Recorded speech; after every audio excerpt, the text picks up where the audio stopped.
I have a complicated relationship with gaming. Actually, that's probably an understatement. I have an incredibly emotional and entangled relationship with gaming that comes from a simultaneous deep, deep love and a deep, deep hatred.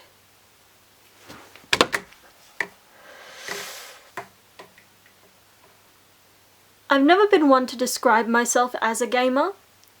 That term was always reserved for cis-het incel dude bro types, not a non-binary neurodivergent nerd like myself. I never found a community around that word.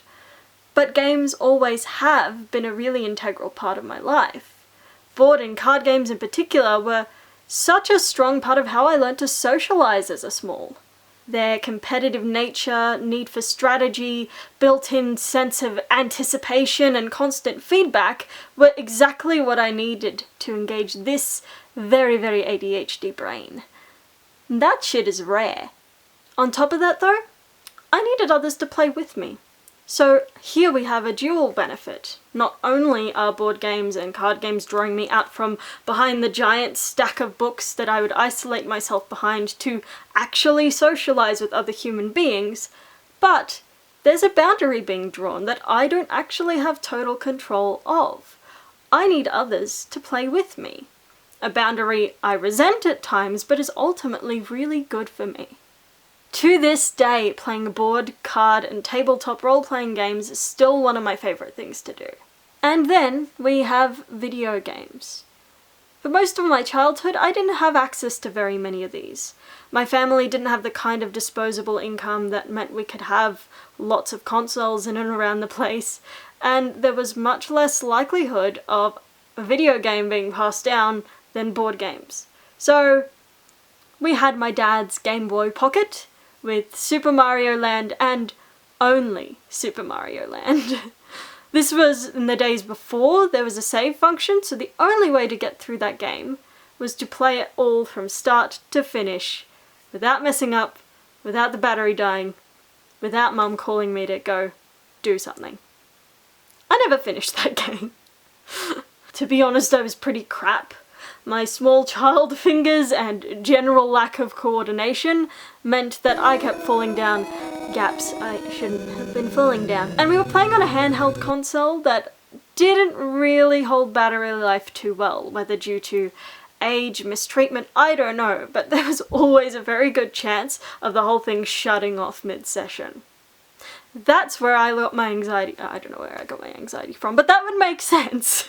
Also, I was a kid, and I never knew when Mum was gonna knock on the door and tell me to go set the table, or clean the bathroom, or anything really that would take me away from this game and the progress I'd made. So whether it was something this game taught me, or just the way my brain was going to naturally react to video games anyway, my brain somewhere decided that playing video games meant playing without stopping. This is maybe not such a problem, you might think, and you might be right if the only games I ever had access to were ones that could be completed in about half an hour, like Super Mario Land. But, I got my hands on 2 consoles as a teen/preteen. Firstly, the DS Lite, which I saved up my own birthday, Christmas, and pocket money to be able to purchase. I managed to play through the game that came with it, the Incredibles sequel game, without too much trouble, and I powered through Spyro on Game Boy Advanced. Thank you for that sweet, sweet backwards compatibility, Nintendo. I played all of those games without too much problem, because I was still a child, I still had very little responsibility.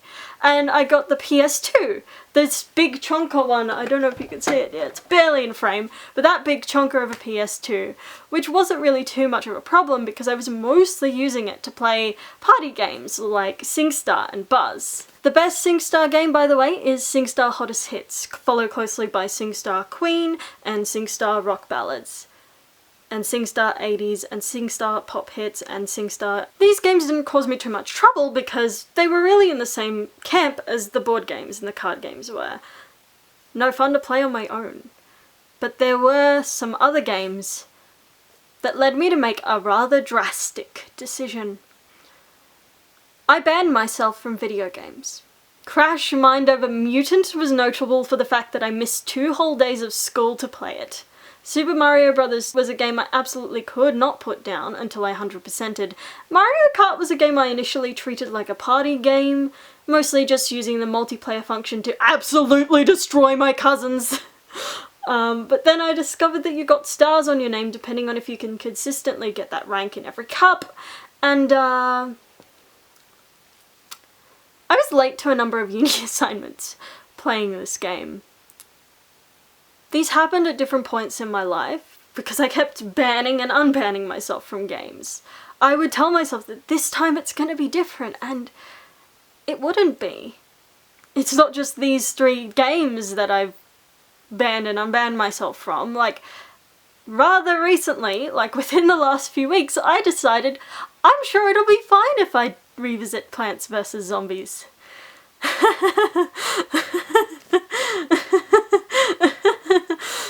So that's where things went wrong. But that's not all this video is about. At some point, I found a way to make things start going right. You see, after all of that, all of the nights of missed sleep, the headaches that I didn't realise were from going without eating or drinking for 30 hours, all of the missed work and forgotten until basically bursting bladders, through all of that, I learned something. I would go basically as far as to neglect my health in order to make sure that I got every achievement, found every item, was at the top of that leaderboard, never missed an in-game event or special offer or something. I would be there and I would be besting it every single time. What if I could make those achievements, those events, those streaks, those small but addictive in-game incentives line up with my real-life goals? Pokemon Go was absolutely a phenomenon when it came out in July of 2016, but I didn't download the game until 6 months later. Available technology was definitely most of the problem. My phone just couldn't support the app, and whilst I did feel a lot of FOMO in those first few months, when I actually got around to downloading the app, it wasn't because of the excitement that surrounded the game. A lot of that had subsided. The cultural momentum didn't have me interested anymore. It was the reports I was seeing from friends and strangers alike of Pokemon Go doing something remarkable for them. Pokemon Go was breaking depression cycles. Pokemon Go was getting people out of the house. Pokemon Go was making people interact with their communities, make new friends. These were things that I was struggling with at the time. I had just finished university and was having no luck finding work. I felt like all I was doing every day was ramming my head against a wall, trying to write something. I was becoming sedentary, stuck. I wasn't interacting with anyone but my family. I needed the things that Pokemon Go was giving to people, and so I downloaded it. What did you know? Suddenly I'm going for multiple walks a day.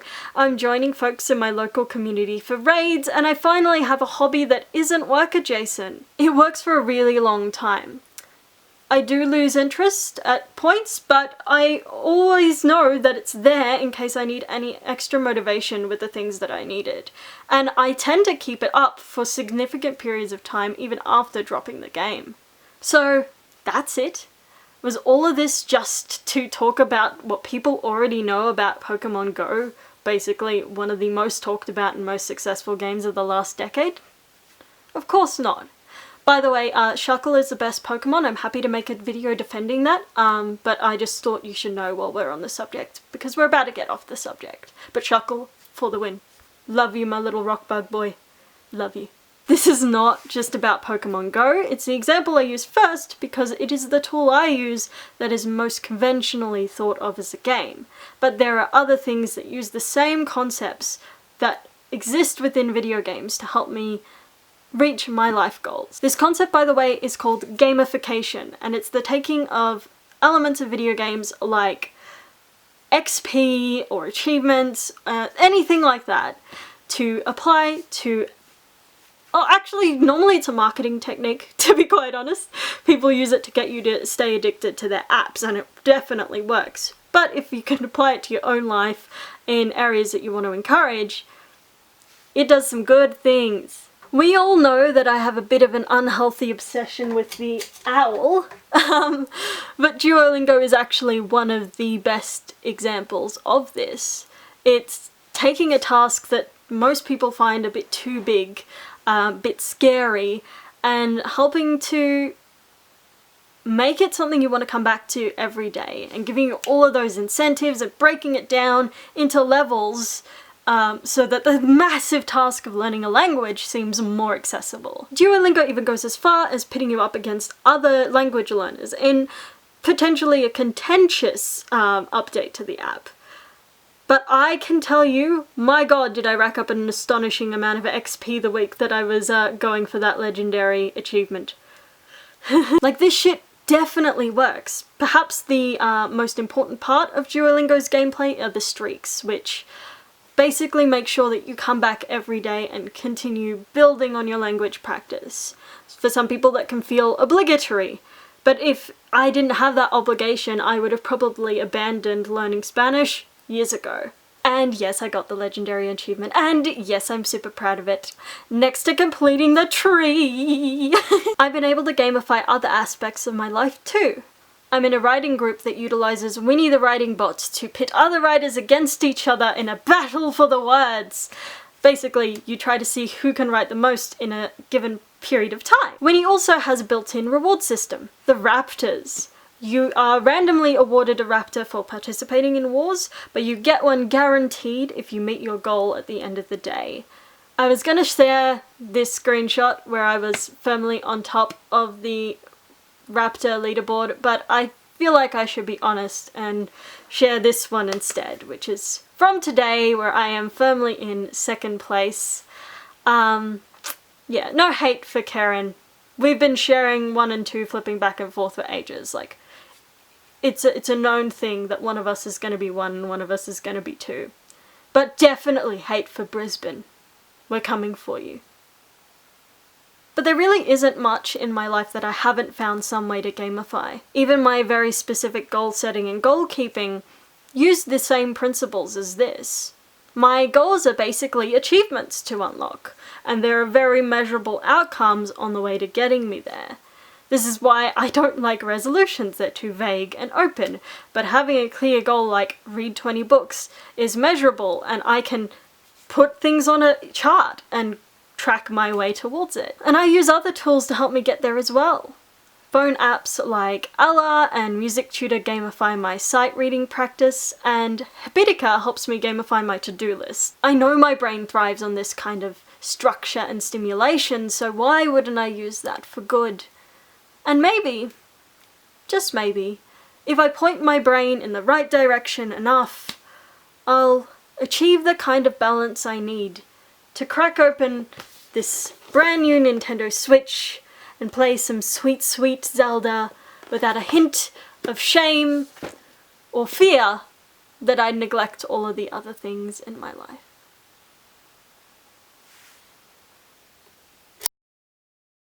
This was a much needed video for me to make right now, as I've been exploring what rest and recreation mean to me after pushing myself closer to burnout than I would really like to have been.